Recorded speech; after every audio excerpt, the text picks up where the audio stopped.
Welcome inside Appalachia. I'm Mason Adams.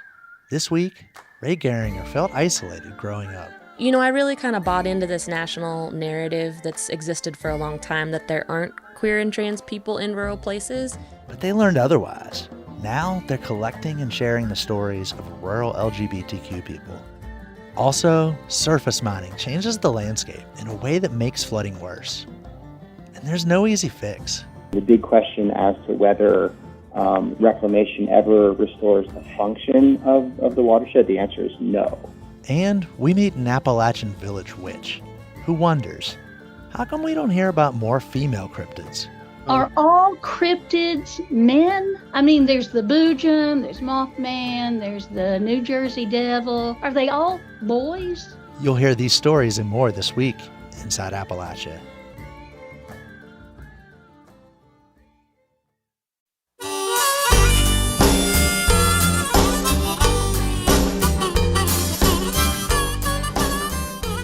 Welcome inside Appalachia. I'm Mason Adams. For 10 years, West Virginia native Rae Garringer has traveled around the country, recording oral history interviews with LGBTQ people in rural areas. Beginning in 2020, they started producing those interviews for a podcast called Country Queers.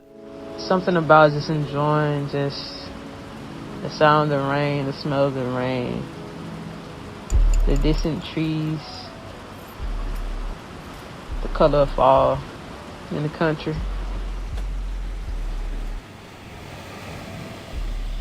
As I'm going down my path to decolonize or learn more about my culture and language, that concept of something being both broad and specific but also changeable and fluid, I started to realize that really my ability to understand my own Hawaiian culture had already been practiced in my own life by being queer. Generationally, what has gone through my great-grandmother, through my mother, through every member of my family sits with me. That was the start of the Season 2 trailer of Country Queers. That season dropped back in late 2021. Garringer is now working on a Country Queers book. I recently talked with them about the project and some of their favorite moments from the last decade of interviews. So, Rae Garringer, founder of Country Queers, thank you so much for coming on Inside Appalachia. Yeah, thanks for having me. It's good to talk with you today. So, how did you first conceive the Country Queers project? In some ways, it's a long story that I'll kind of try to keep it short. But I grew up in West Virginia. I grew up mostly on the border, Greenbrier and Pocahontas counties. And I had never met an out queer person before I left the state for college in Western Massachusetts in the early 2000s. And so, you know, I really kind of bought into this national narrative that's existed for a long time that there aren't queer and trans people in rural places. Which meant I ended up spending about 10 years away from home outside the region before finally moving back home in 2011 to 2012. And at that point, you know, I started to see queer people around town, at the Walmart, at the state fair, wherever it was I went when I got off the farm, off the mountain. I just kind of got frustrated. I felt like not only had I never been told anything growing up here about the fact that there are queer people here, I also hadn't seen any evidence of rural queer stories in sort of a national queer media landscape. And so I started the project out of those kind of intersecting frustrations and needing for myself to find and meet other rural and small town queer people and figure out how they were making it work to build a life in a place like this. What form did that project first start to take shape? How did you start that journey? So it started as and continues to be an oral history project at its core, and I didn't have any formal training in oral history or audio recording or interviewing or anything like that. People ask me why oral histories, and I don't actually know. I hadn't read a bunch of oral history books or studied it or anything, but somehow just the idea of sitting down with people and asking about their lives was really appealing to me. And so I had saved up and bought a little Zoom H4n audio recorder and started doing interviews. Some of the first interviews happened with folks I met through the Stay Project, which I was a part of at the time before aging out, and then started to just like slowly gather more interviews as I would be traveling somewhere to see friends or go to a wedding, or, wherever I was, I'd kind of reach out to people I knew to see if they knew any rural queer people. So the project kind of grew organically in that way. And it was about 7 years of doing oral history interviews, and I wasn't really sure what the best format was going to be to share them. And I also, the project for many, many years was happening just in my free time outside of full-time work and grad school, and with basically no budget. So the original dream, actually, when I started the project, was to make a book. I had this sort of overly ambitious idea. I was going to put together a book of photos and interviews from like every state in the U.S. But in 2014, when I took a months-long road trip and went through only 6 states, I think, and did 30 interviews in 30 days, but drove 7,000 miles, I realized that was that level of gathering stories over such a wide range was not going to be possible for me. So yeah, it's been a long time trying to figure out how best to present the stories, and also trying to figure out how to have even space and time to work with them. So started recording interviews in the summer of 2013, and then we didn't end up launching the podcast till the summer of 2020. So there were a lot of years of just sort of slowly plugging away at doing oral history interviews as I could here and there. How did you eventually land on that podcast format? I was trying to work on country queers for a while, working in rural public schools in West Virginia where I wasn't able to be out at work, and then went to grad school to try to get some time for the project, and then ended up at WMMT in Whitesburg, Kentucky. I was the public affairs director there for about 3 years. At that job, I was responsible for about 8 hours a week of radio content. So because of just the pace of that job and how small our staff was, I got pretty good at like turning around audio pretty quickly. And so really ended up deciding to do the podcast because it felt the most possible for a little DIY project with very little funding and very little time. So, I think a lot of people start a podcast because they want to start a podcast. And for country queers, it was like, how do we get these, at that point I'd been gathering these stories for 7 years. I had, I don't know, probably over 60 sitting on my hard drive, and really wanted to get them out to people. And the decision to do a podcast really came down to, it felt like something I'd be able to produce in the shortest amount of time with the least amount of money compared to like a book or other ways to present the stories. All right, so here you are 10 years in. You spent countless hours interviewing dozens of people and spent, tens of thousands of miles on your car traveling around to do it. What are some of the favorite moments that have really stuck with you from this process? Gosh, there's been so many. I mean, it's really hard to just pick a couple, but it's interesting because I'm working on a book about the project right now, and part of what that's given me the opportunity to do, really for the first time in this decade of doing this work, is to really sit and look at all of it and listen back and read back through this as a collection, And one of the things that's been really fun about working on the book is I still have really vivid memories of each of the interviews. And at this point, it's 90 or more over the course of the decade. But for all of them that have happened in person, which is the majority of them, and all of the interviews pre-pandemic were in person, I can still remember like details about the time I spent with people. And I'd say the majority of the interviews have happened in people's homes. And so there's just been such a amazing like generosity by narrators, by people who've shared their stories with me, with the project. And so, yeah, I think about sort of like meals that I've eaten with people. I think about people's pets. I think about, things I remember about their houses or their homes or their property. I really fondly remember, actually in the first year, an interview I did with someone who has since passed away, who's, she was, for a variety of reasons, not comfortable using her legal name, and so the pseudonym that we gave her is Frances. And at the time she was 78, and she lived in Western Massachusetts, and she was a former nun, and she just was just like feisty as can be, and started out the interview basically by like interviewing me about the project and giving me a bunch of suggestions about what I should change. And she was just delightful. Yes.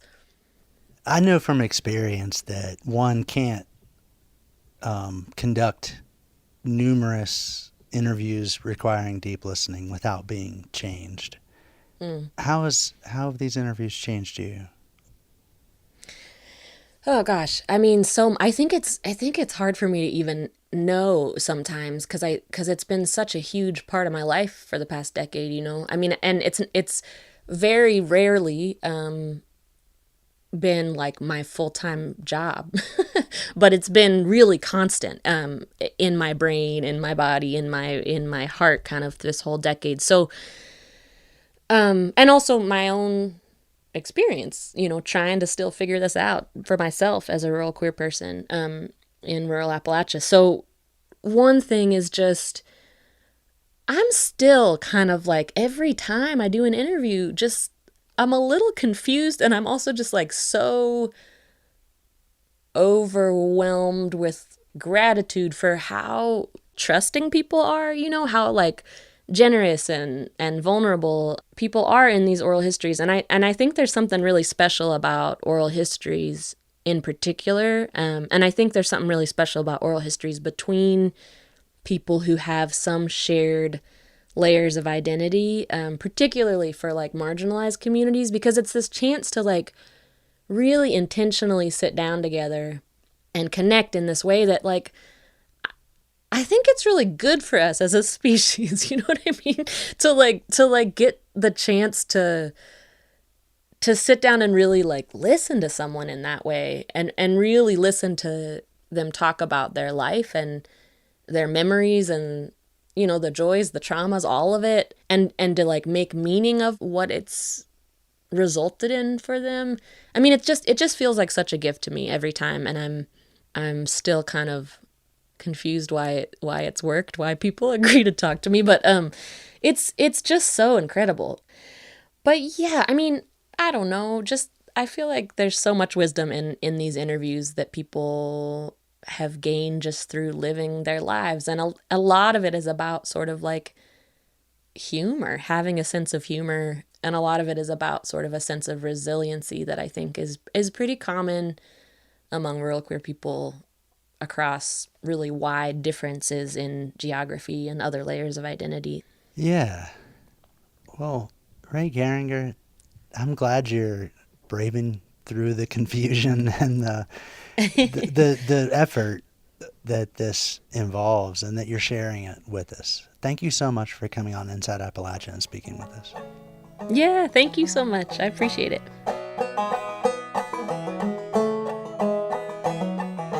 That was Rae Garringer, creator of Country Queers. Garringer is currently working on a Country Queers book.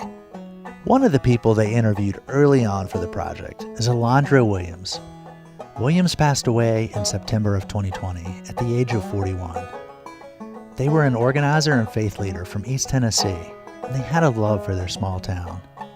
This interview was done in 2013 and was part of the first season of the Country Queers podcast. Let's listen.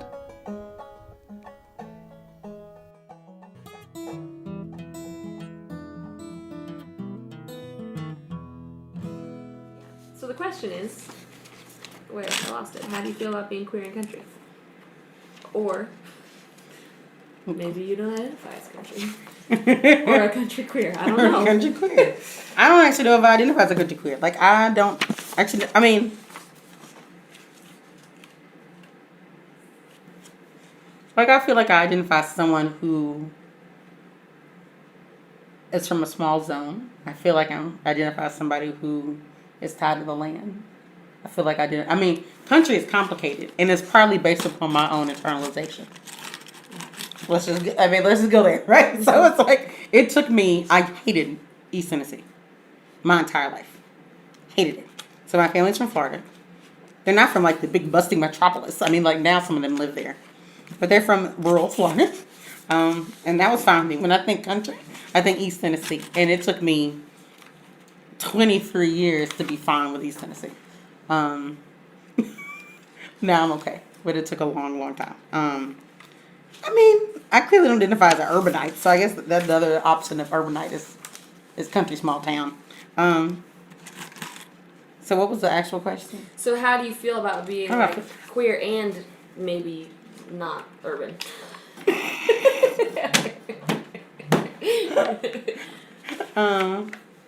You know what? I mean, I feel like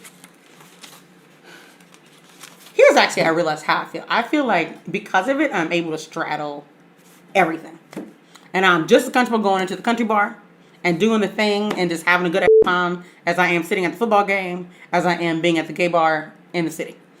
Like all of it is fine. And I think that is what it means for me to be country queer. Is that like you can't leave your folk at the door. You can't act like you grew up with people that weren't like the people that are acting all kinds of crazy in all kinds of ways. And it's different. It's not like I mean, I go to New York all the time. And there is definitely a difference. I can't handle New York for so long, and I'm like, I got to go. And what being queer means in New York is not what it means for me. And so I do think, like now I'm very happy with it. I wasn't for a very long time. But I'm happy now. I'm very happy now. And I think one thing that I feel like is really important is for other people to feel happy and rooted in who they are. And from whence they came, and to be really thankful. I mean, once it's like I never forget having this conversation with my dad and my parents. I'm really close to my whole family, and because we were talking about a whole bunch of stuff and pushing back, and at some point he was like, you know what? He's like, I had a cousin from every single one of my family that was queer. He's like, well, he wouldn't say queer because black people don't use that. Black people mostly use same gender loving, and gay. No, they don't actually use gay. They use same gender loving. So he's like, you know, he's like, I had 4 cousins, gay men, gay women. He's like, everybody knew it. Everybody knew their partners. They were at every family reunion. They were hanging out. They were everywhere. He's like, and it wasn't actually, but it was never talked about.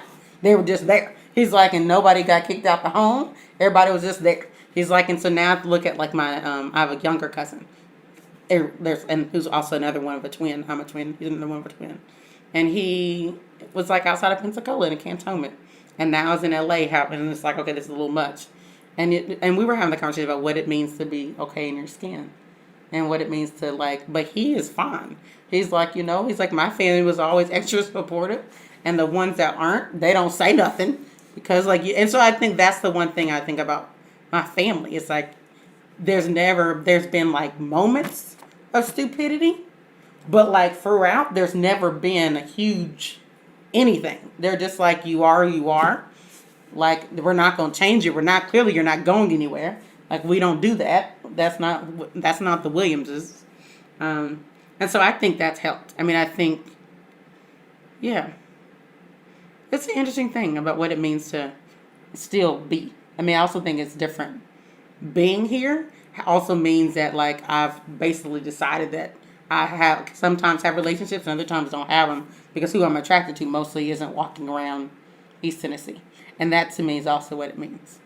Is that, like, there are times where I'm like, okay, if I want a relationship, do I actually have to get up and move?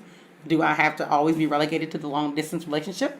And that's not, I mean, and there's good long distance relationships out there and there's good folk, but it can get real challenging to find somebody. I think especially as a black queer person and a mostly white son that doesn't mostly date white people, it gets tough. And that's the part where I think is tough. Yeah. But you know, it's a beautiful thing. I love where I'm at. I'm happy I get to see all my family. And that for me is what matters. Yeah. I mean, I think it's just like when people are like happy to be where they're from. You don't want to carry that back with them. Actually, what makes me most happy is when people go back home. Right? When people like go to like Atlanta and then they're like, you know what, I think I'm gonna go back to Tuskegee. Or like that's what makes me super happy. When folk are like, you know what, I actually have what I need and I got what I needed, and I can now go back home and root in and change where I'm from. That makes my day. And what makes me happy too is to like be home, like to walk around and randomly like see somebody that I haven't seen since I was like in high school. That like makes me happy. I mean, that's not proud, but it makes me happy because I wouldn't be like other places, even though I see people I know everywhere. It wouldn't be like that other places. I realized like the thing that made me the happiest was I went, like my brother and I had our birthday party, and every single person at that party, except for like the youth that came with me, were all people I had known since I was in like between 0, and the newest people were when I was in like my freshman year of college. Everybody else, I'm 34 now. Everybody else I've known forever. And I was like, I haven't had a party with people I've known for 15, 10, 34, 30 years. And I mean, and we're all having the best time ever. And that was like the happiest thing. Is I was like, who would have thunk that we would all still be here? And people came back, and like I saw a friend I hadn't seen in years. And everyone's got kids, or they're like partnered or married or whatever in the world they're doing. Most of them are. And I think that's what makes me proud to be where I'm from. Is that like you don't get that other places. And to actually have all of us like actually like get over ourselves. Because I feel like people have had to grow and shift and change a lot in 30 years. A lot. For us to all be in the same space and be happy. Yeah, that was good.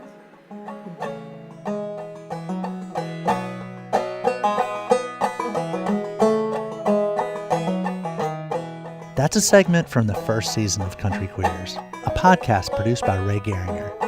Garringer's forthcoming book is set to be published by Haymarket Books in fall 2024. You can find out more on our website, wvpublic.org.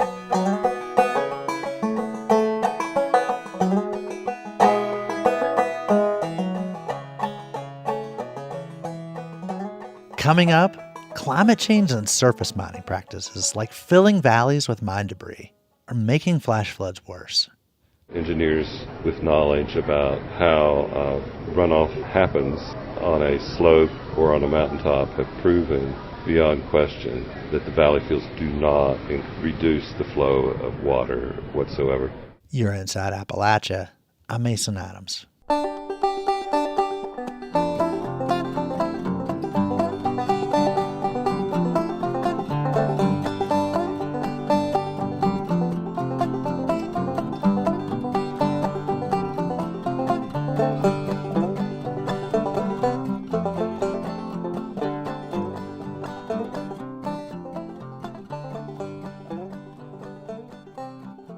Support for Inside Appalachia is provided by Concord University, focusing on students' futures. Classes available at concord.edu/apply.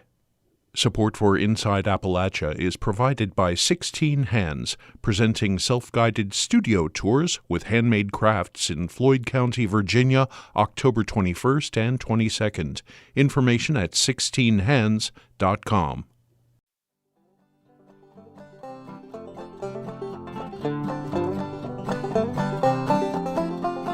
In August, historic flooding swept through central and southern West Virginia. Sudden heavy rain swept down the mountains, turning streams into rivers. The flood struck so swiftly, dozens of people had to be rescued. But just as quickly as the floodwaters rose, they subsided, leaving wreck and ruin. Flash floods like this have become a regular occurrence in much of Appalachia. WVPB's Brianna Haney investigated the recent flooding near Charleston and has this story. Anna Goodnight's yellow panel home sits along Little Creek Holler. Her home and all the other homes on this street are accessible by a small bridge that crosses a trickling creek. On August 28th, she was waiting along the road holding her son's hand, waiting to put him on the bus. It was raining and had been raining on and off for a couple days. At 6:45 a.m., Anna looked up the road and noticed the small creek, which is usually just above a trickle, was the slightest bit higher than normal. I looked up the road, I called her dad, I said, "Are you sure everything's still good?" "Yeah, sure." I said, Are you sure everything's gonna be okay?" He said, "Yeah, it should be, everything's fine." A couple minutes later, I looked up the road. It literally looked like the dam opened and all this came just gushing down. Anna ran over the bridge, back to her house to grab her other child and her dogs, then back over the bridge through a thin veil of water that was coming up over it. We had a bridge with our driveway right here, and as soon as we got across it, it wiped the whole thing out. And when I got in the car to leave, you could see it follow us all the way down, just rushing out. The bridge that connects the road to her house was washed away. Another one of her neighbors was not able to cross the creek in time.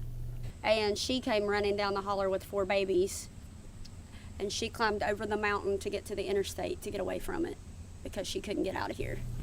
The residents in this area are used to floods. In fact, many West Virginians live in these hollers, or areas low in the valley lined up with the creek where they are vulnerable to flash floods. According to the National Oceanic and Atmospheric Association, West Virginia is historically one of the top states for rain, most notably in the mountains. But the residents that live along Little Creek all said this flood was different. I have never witnessed anything like that. That's why when everybody keeps asking and a statement was made from somebody, this is when you get an alert that you need to leave your home. Well, there was no alert. There was no warning. There was not a flood warning. There was nothing. A flood warning was not issued until 7 a.m., 15 minutes after Goodnight said the flood started. Most residents said as quickly as the water went up, it went down. And that's characteristic of a watershed that has been impacted by surface mines, says Nicholas Zeg, a professor of forest hydrology at WVU's Mountain Hydrology Laboratory. When we get into surface mine systems and when we get into urbanized systems, because of all the impervious surfaces and the lack of vegetation and lack of soils, we see a very flashy storm flow response where the stream rises very quickly, it peaks very quickly, and then it falls very quickly. And that shape of the hydrograph does say a lot about what's going on in that watershed. Zeg says in an undisturbed watershed, different things happen to the precipitation. Some of it is absorbed by the ground and stored for later use. Some of it is absorbed by trees and used in a process called transpiration. Some of it is held in the ground or puddles and eventually evaporates. He says even if that water does eventually find its way into the creek, it typically releases the water over a longer period of time, making the peaks lower, even if it's the same amount of water flowing through the creek. Biological system that normally would attenuate that rainfall is no longer there. And so we would expect increases in runoff on landscapes that have been disturbed through something like surface mining. And reclaim mines don't do much better. You know, the big question as to whether reclamation ever restores the function of the watershed, the answer is no. That's because Zeg says those mines, even when complying with state and federal law, usually just plant exotic grasses on top of the mined areas. So this requires, built infrastructure to kind of manage the runoff that's coming off of these impervious surfaces that are associated with the mine. So even when it's reclamated, it's still a disturbed landscape that is largely dominated by minerals and rocks as opposed to soils and trees. And the areas that were flooded are wrapped with older, spiraling contour mines and dotted with newer mountaintop removal mines. Mountaintop removal mines are the most common form of modern coal mining because they are really efficient. And so what this does is it starts at the top of the mountain. It removes the trees, it removes the soils, and then it uses explosives to remove the geologic overburden on top of those coal seams. That geological overburden is an industry word for 1 million pieces of dynamited rock that used to be the top of a mountain. That rock, or geological overburden, has to go somewhere, so they put it in the valleys. Zeg says those valley fills store water. The research that we've done on this has showed, at least for the Coal River watershed in the southern coalfields in West Virginia, maximum flows have been decreasing in that watershed, and it was our belief that was associated with the valley fills. But Zeg says that it's hard to say if those valley fills help when it comes to torrential rainfall, like the 11 inches of rain that eastern Kanawha County saw in late August. Some experts say valley fills make floods worse, like whistleblower, expert witness, activist, and mine and health safety expert Jack Spadaro. Engineers with knowledge about how runoff happens on a slope or on a mountaintop have proven beyond question that the valley fields do not reduce the flow of water whatsoever. That's a myth that was created by the industry to justify what they're doing. It's important to emphasize that with the amount of rainfall that eastern Kanawha County had, there would have been a flood regardless, says Zeg. Whether it's an old-growth forest or a parking lot or a surface mine, when you drop 8 to 10 inches over a couple of hours, there's going to be a flood that comes off that landscape. Spadaro agrees, but says that surface mines make floods worse, whatever the scenario. There have been many studies that show there's an increase of peak discharge during a storm period. It can range between 150% increase to as high as 1,000% increase in the flow of water that's coming off those watersheds. And that's what's been causing these floods. And as temperatures rise due to climate change, the air holds more water, making heavy rainfalls happen more often. So for every 1 degree temperature change in the atmosphere, 1 degree warming, the atmosphere can actually hold 4% more water. But more telling is a recent study by Climate Central that actually showed for Huntington, West Virginia, hourly rainfall has increased by about 28% since the 1970s. And so in an hour, when it's raining, there's 28% more moisture in the air that's falling. And that could account for at least some of the relentless rain that fell on the watersheds of Fields, Little, and Slaughter Creek Sunday night through Monday morning. Just a few miles beyond those communities devastated by flash floods, near the headwaters of those creeks sits active coal mines. It's a relatively small creek, and it has a surface mine upstream.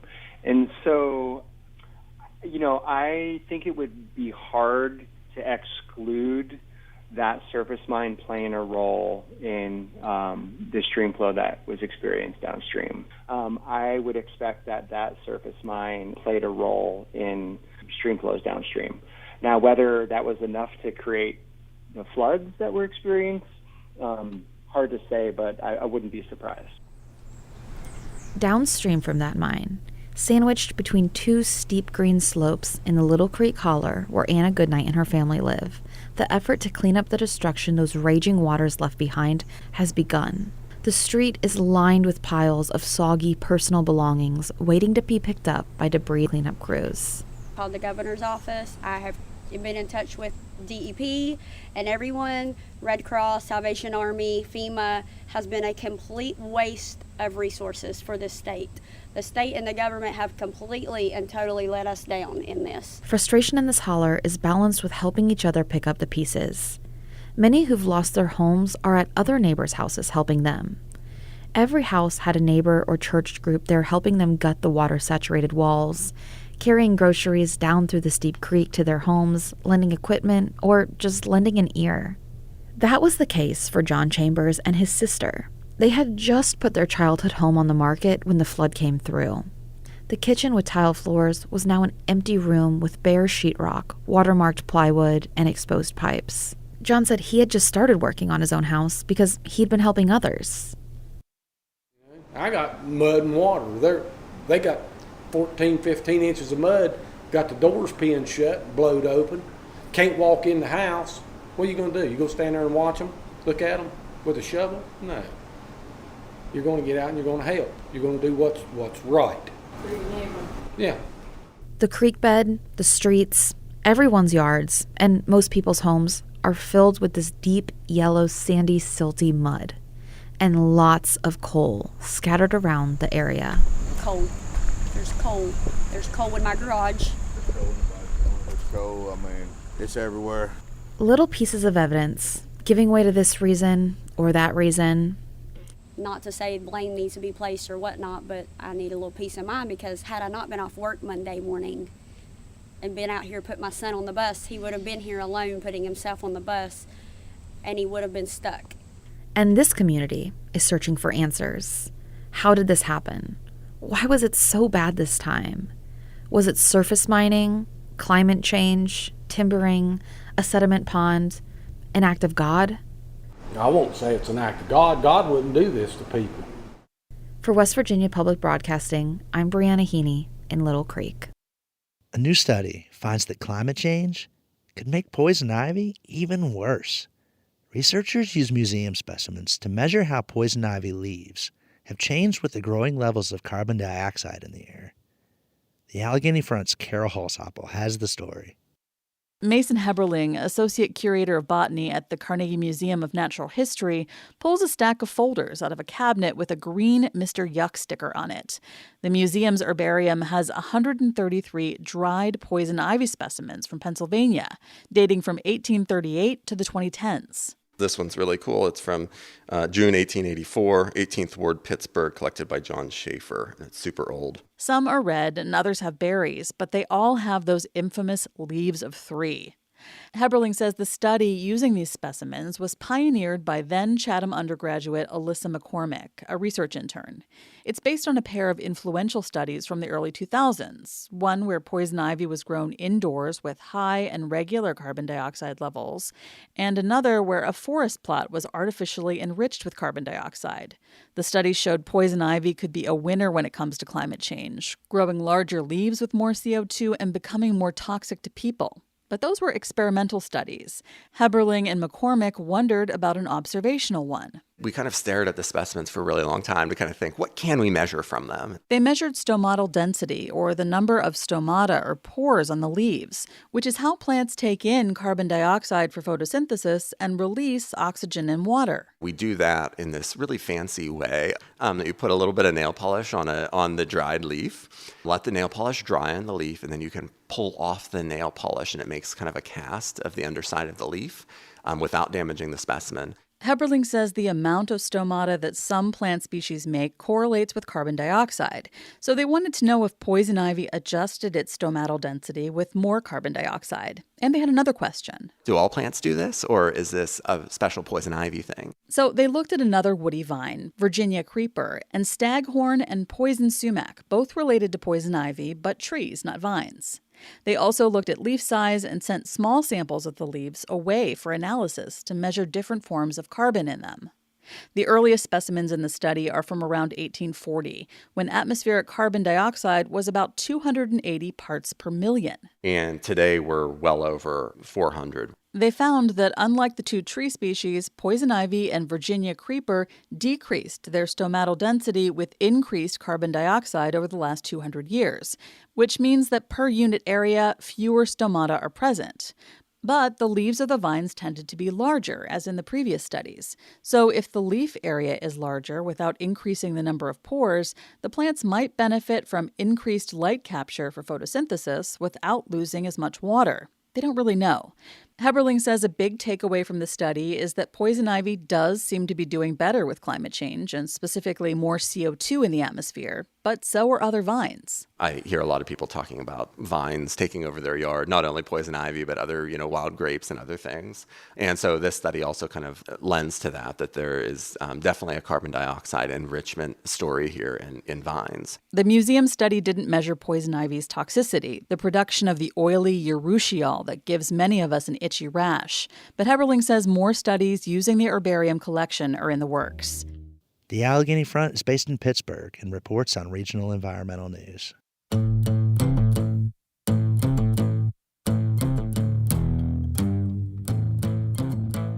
It's the October spooky season. My local Kroger's aisles are full of candy and Halloween decorations. And I can safely report, witches are still very much part of the holiday decor. But here in Appalachia, a lot of people take witchcraft more seriously than broomsticks and black cats. Wise women still practice herbology. They trace the patterns of the moon and remember other folk traditions that have been handed down from elders. H. Byron Ballard is the author of Small Magics, Practical Secrets from an Appalachian Village Witch. She's also a practicing witch in Asheville, North Carolina. Producer Bill Lynch recently spoke with her about what that means. Byron, first, thanks for coming on Inside Appalachia. It's a pleasure to speak to you. It's not very often I get to speak to an actual Appalachian village witch. So you may be the first, You may be I the don't know, Bill. I listened to this show, and I'm pretty sure you've probably talked to a witch or two already. They just might not identify that way. Well, just to kind of get as a getting to know you sort of thing, how did you become such a thing? How did you become an Appalachian village witch? Well, I took that on as a branding thing, just to be honest. I'm Appalachian multiple generations back, and I've been a witch my whole life. My mother's family all identified themselves and were identified with that word back to like 5 generations that I know of. So I've always been that. And then when it came time for me to kind of have a hat rack to hang all my hats on, that felt like a good one. So I called myself the village witch. And I know some people who function as village witches in Britain. And one of them contacted me and she was like, well, what exactly is it you do that you think you're a village witch? And I said, well, I go out and I bless the cornfields, and I used to bless the tobacco crop, and I'll come out and clear your house if it's got something uncomfortable in it, and I'll bless your babies, and I'll, bury your grandmas, and, all that stuff. And my friend said, oh, well, no, that's exactly what a village witch does. And I said, well, yeah. Witchcraft or being a witch in the 21st century, how is that different than being a witch in the 20th century or even the 19th century? I would say it's less threatening than it used to be, but in some places it's still just as threatening. How is the role different? That's a really good question. For people like me, the role isn't any different, obviously. I'm going to do a baby blessing. I'm going to do a hand fasting when people want to get married. I will do a funeral, all that stuff that people traditionally did. Plus, right now, I've got tinctures laid up in the dining room that I have to remember to go in and shake every day so that they're going to be good next month. So I do a lot of those similar things, but something that we have the ability to do now and the privilege to do is that I can openly talk about it and I can openly teach it to other people.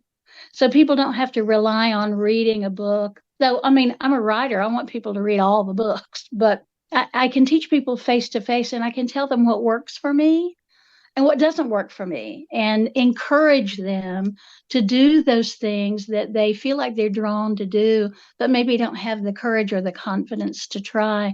So that's one big difference. But the practice itself, I don't know that it's really changed. We joke about there's ceremonial magic, and then there's what I do, which is sort of I reach in my pockets and see what's in my pockets, and I go pull a little plantain and some rabbit tobacco and stir it all together. And for some people, there is a sense of witchcraft being a very high ordered religion. And you will hear some people talk about that they are a member of a witchcraft religious tradition.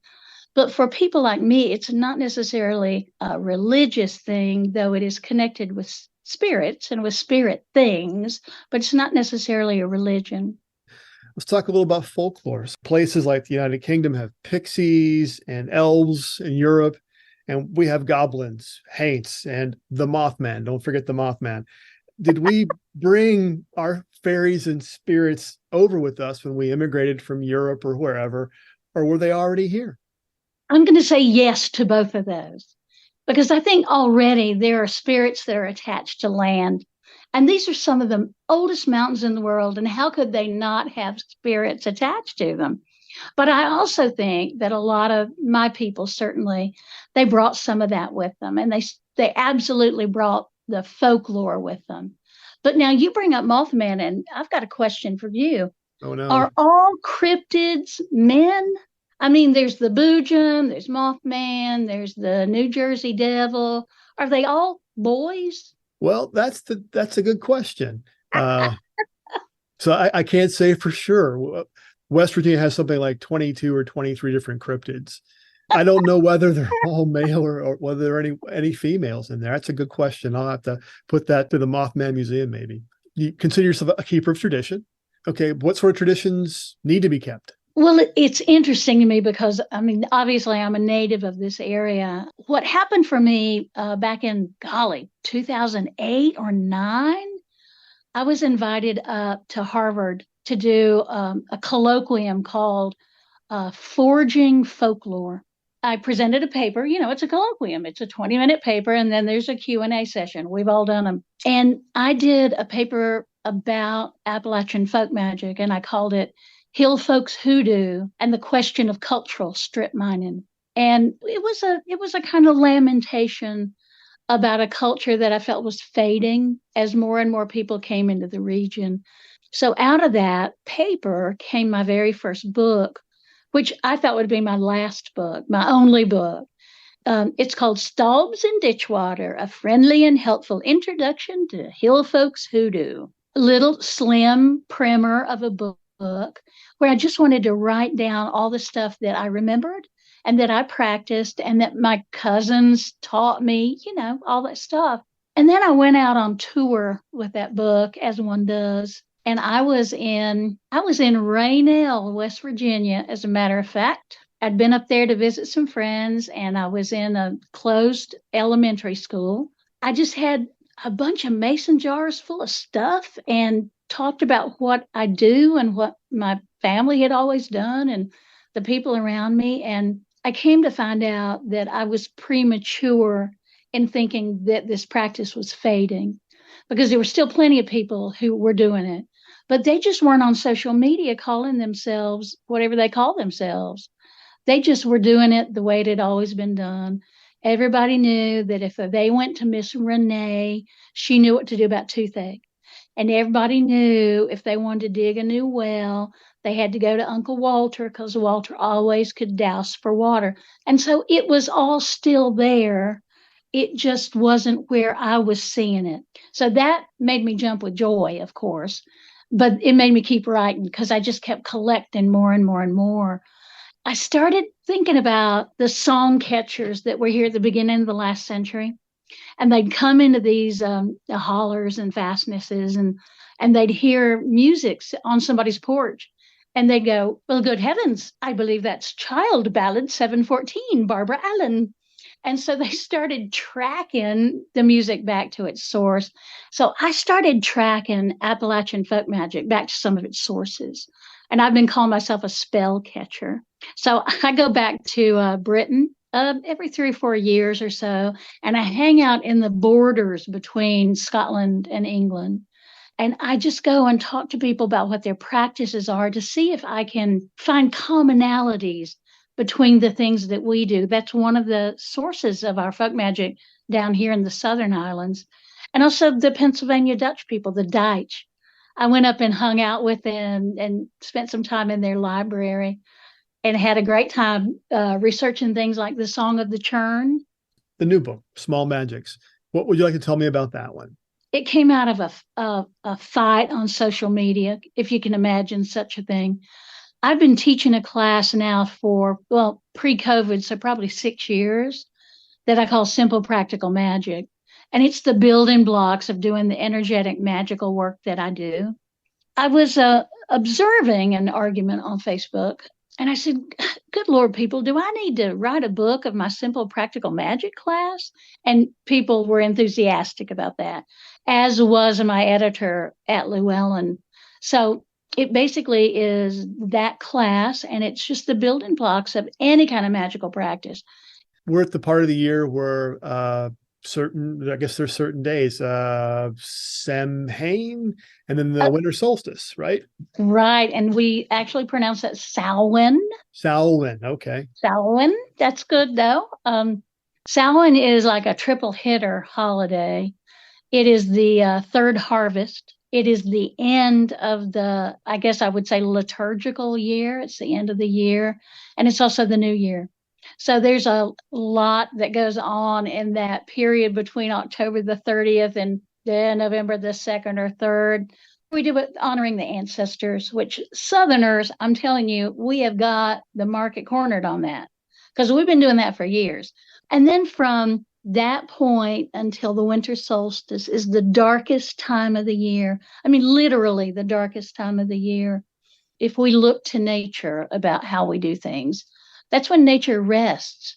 So it's a glory in October. And you live in a place like I do where you're going to be inundated with tourists who are coming to see the colors, and you're not going to want to be on the road. And Then what happens once those colors fade is a lot of those people go home, and we should have some quiet time. We should be able to rest ourselves as the soil rests, as the earth rests. But what do? We schedule two of the biggest, loudest holidays ever during that time.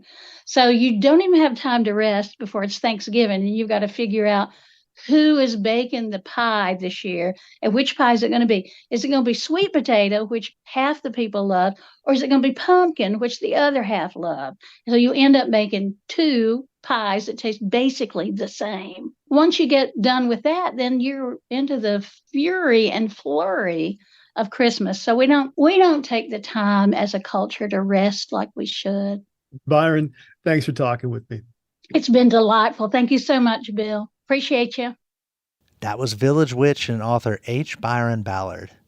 Her new book is Small Magics: Practical Secrets from an Appalachian Village Witch.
Till next time, thanks for joining us as we journey throughout Appalachia. Our theme music is by Matt Jackford. Other music this week was provided by Todd Burge, John Blissard, the Dirty River Boys, and Tyler Childers. Bill Lynch is our producer. Xander Alloy is our associate producer. Our executive producer is Eric Douglas. Kelly Libby is our editor. Our audio mixer is Patrick Stevens. You can find us on Instagram and Twitter @InAppalachia. You can also send us an email to insideappalachia@wvpublic.org.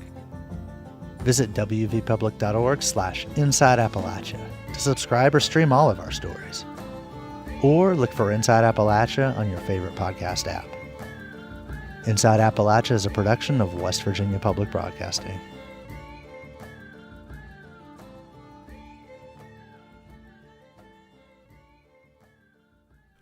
Support for Inside Appalachia is provided by Concord University, educating the people of our region and beyond for more than 150 years. More information at concord.edu.